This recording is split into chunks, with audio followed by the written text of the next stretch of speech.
Welcome to the Folktale Project. This is Dan Scholes. Today we have another story featuring, in this instance, a queen. She goes straight from peasant to queen. And it's a story about love, and it's a story about wisdom. This is The Peasant's Wise Daughter.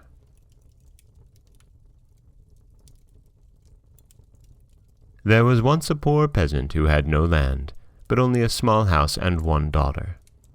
Then said the daughter, "We ought to ask the lord the king for a bit of newly cleared land." When the king heard of their poverty, he presented them with a bit of land, which she and her father dug up and intended to sow with a little corn and grain of that kind. When they had dug nearly the whole of the field, they found in the earth a mortar made of pure gold. "Listen," said the father to the girl. "As our lord the king has been so gracious to present us with this field, we ought to give him this mortar in return for it." The daughter, however, would not consent to this, and said, "Father, if we have the mortar, without having the pestle as well, we shall have to get the pestle. So you had much better say nothing about it." He would, however, not obey her, but took the mortar and carried it to the king, and said that he had found it in the cleared land and asked if he would accept it as a present. The king took the mortar, and asked if he had found nothing besides that. "No," answered the countryman. Then the king said that he must now bring him the pestle. The peasant said they had not found that, but he might just as well have spoken to the wind. He was put in prison, and was to stay there until he produced the pestle. The peasants had daily to carry him bread and water, which is what people get in prison. And they heard how the man cried out continually, "Alas, alas, if I had but listened to my daughter!" Then the servants went to the king and told him how the prisoner was always crying, "Ah, but if I had listened to my daughter!" and would neither eat nor drink. So he commanded the servants to bring the prisoner before him, and then the king asked the peasant why he was always crying, "Ah, if I had but listened to my daughter!" and what it was that his daughter had said. "She told me that I ought not to take the mortar to you, for I should have to produce the pestle as well."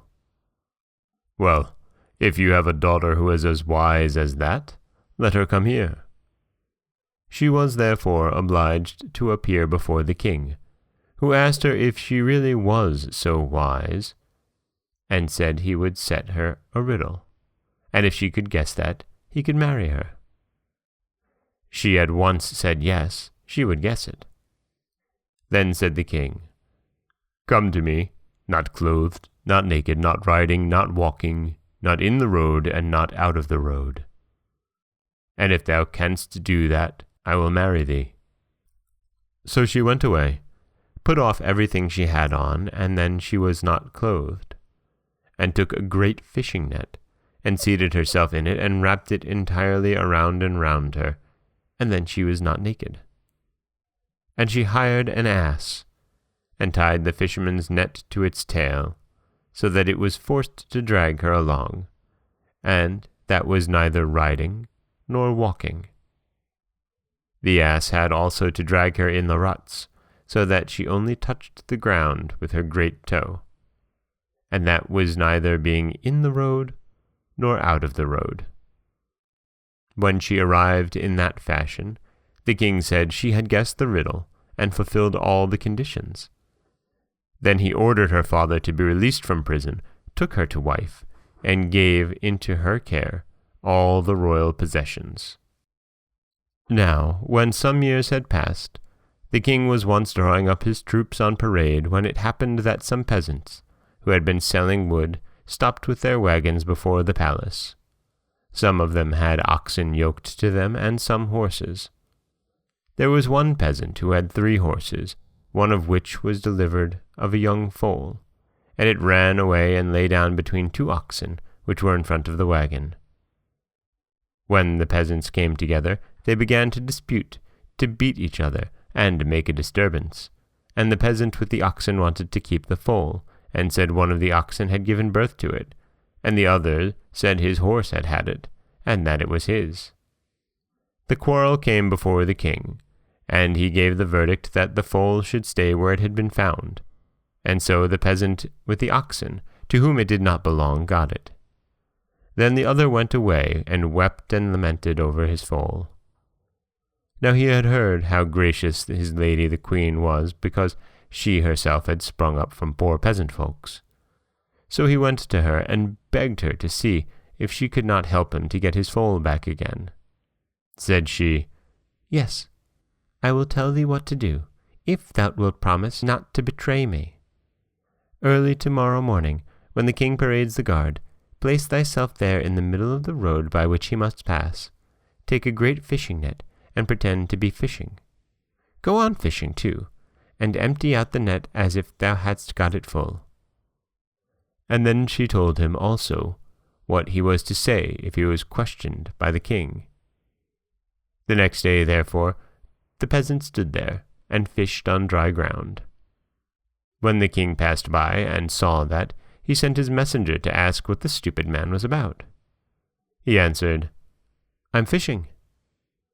The messenger asked how he could fish when there was no water whatever there.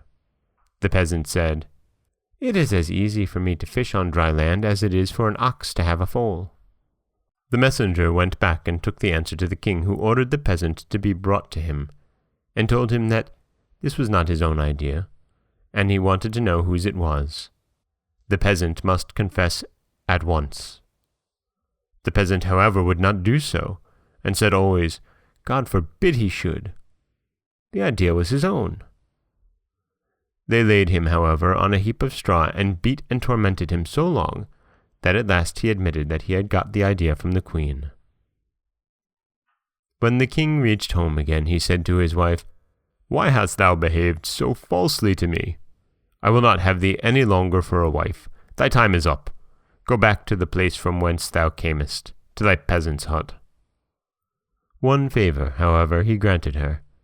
She might take with her the one thing that was dearest and best in her eyes, and thus she was dismissed. She said, "Yes, my dear husband, if you command this, I will do it." And she embraced him and kissed him, and said she would take leave of him. Then she ordered a powerful sleeping draught to be brought, and to drink farewell to him, the king took a long draught, but she took only a little. He soon fell into a deep sleep, and when she perceived that, she called a servant, and took a fair white linen cloth and wrapped the king in it, and the servant was forced to carry him into a carriage that stood before the door, and she drove with him to her own little house. She laid him in her own little bed, and he slept 1 day and 1 night without awakening. And when he awoke, he looked around and said, "Good God, where am I?" He called his attendants, but none of them were there.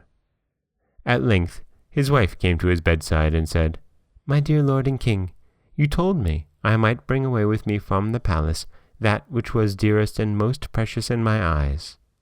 I have nothing more precious and dear than yourself, so I have brought you with me."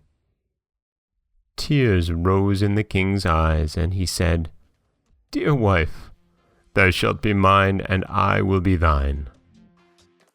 And he took her back with him to the royal palace, and was married again to her, and at the present time they are still, very likely, living.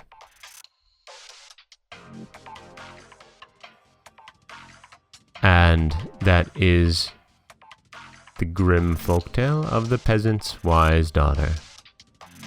And in it we have a very wise young lady, a peasant, who becomes not a princess but straight to queen, and shows over and over again her wit, her cunning, quite frankly, her awesomeness. This is Dan Scholes for the Folktale Project.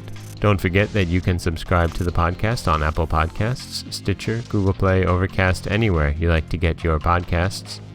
You can follow us on Twitter at Folktale Project. You can find us on Auto Radio, TuneIn Radio, iHeartRadio, Spotify, anywhere you like to listen. And you can always head over to folktaleproject.com, where you'll find a new story waiting for you every Monday, Wednesday, and Friday. As always, thank you so much for listening.